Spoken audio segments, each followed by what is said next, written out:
Oh my God, there's a Foxbody for sale. Holy! Whoa!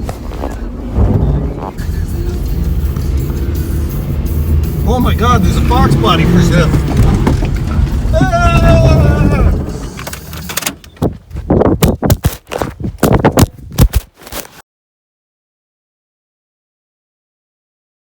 Alright guys, if I was buying a Foxbody in 2022, this would be the #1 thing at the top of my list. Gotta watch for rust. So if you go to see a Foxbody and the first thing you see is rust or paint issues, I would run. Even if it's just paint issues, I would still run. Ugh. Because if you can't live with the paint issues and you can't do the work yourself, it's going to cost you. I know where I live, it's going to cost at least $12,000 and up to have a car that needs no bodywork painted. And this price will skyrocket if rust repair is needed. It's also getting much harder to find shops who'll even take on this type of work. So if the car looks great on the outside, pop that hood. So for me, I go for the shock towers right away, because if there's an issue here, there's no point in going any further. These are the front frame rails. Now, at a minimum, the engine usually needs to come out to repair these. So if this is something you're not going to do yourself, this is going to get expensive real fast. You want to see a nice clean shock tower like this with crisp and clean lines. You can see the factory spot welds there. Everything's really crisp and clean. The seam is all nice. If you see any swelling, you want to stay away from this. You also want to check for bends in the metal around this area, as this is a sign of accident damage, as the car usually tends to bend at the shock tower. You also want to check your fender aprons for any sign of wrinkles or damage.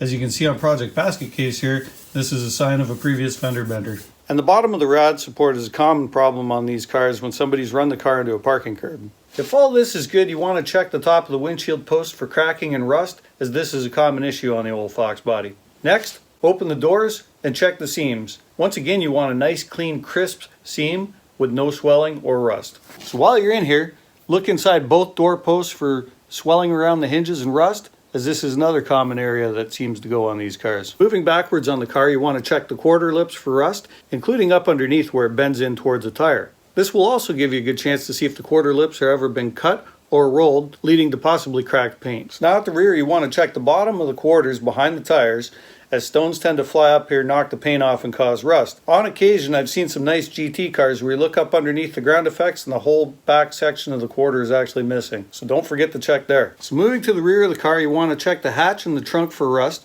usually starting around the emblems. So if it's clean here, pop the hatch or the trunk and look at the seams. Just like on the door seam, this is another area where they start to rust. So if everything's checking out so far, now we need to move to the underneath of the car. What's moving under here?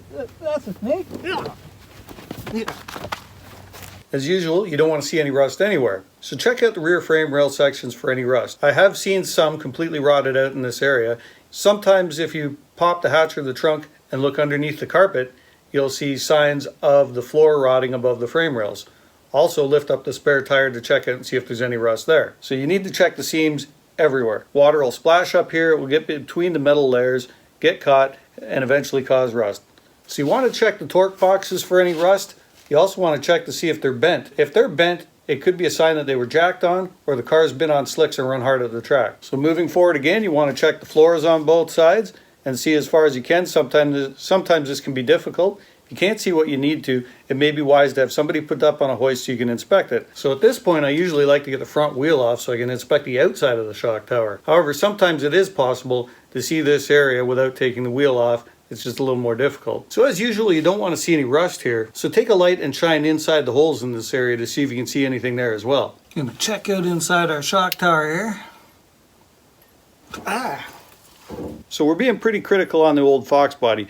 One thing we have to consider is the newest of the Foxbodies is now 29 years old. In my experience, it's always been better to spend more on a car at the beginning than one that needs a whole pile of work. You don't want to wind up with a money pit that you don't enjoy and that the wife's pissed off that you bought. I really hope this helps in some ways, but if you have any doubts at all, seek out a professional to do the inspection, as it'd be well worth the money in the long run. Now, if you find a car that ticks all the buttons and everything's in excellent shape and it shows pride of ownership in the fact that it's clean, it's got clean oil in it, the person loves the car, talks about it like it's one of his kids, you probably want to work out a deal that's good for you and him and grab that car, in my opinion. Because in my experience, that's probably going to be a great car.